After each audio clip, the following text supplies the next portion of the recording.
Hello everyone, this is Grandpa Rails with the Uncle Wilmer'S Challenge 2.0.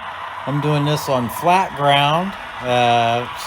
Still same locomotive, scale trains, Tier 4 CSX 3383, 50 cars plus including the caboose. So let's see how we do, and we're going 20 scale miles an hour.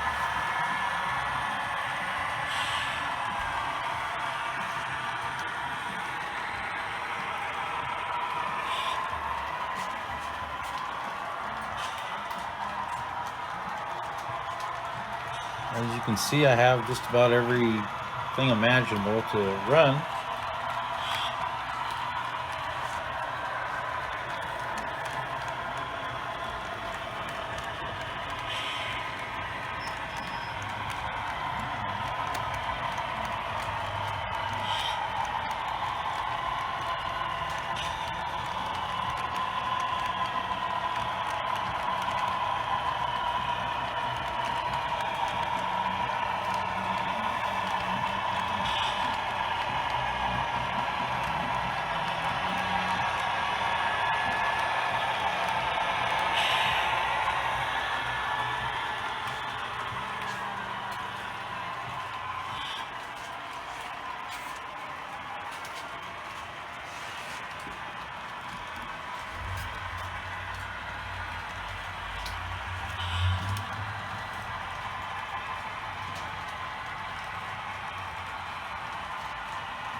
All right, that's the end.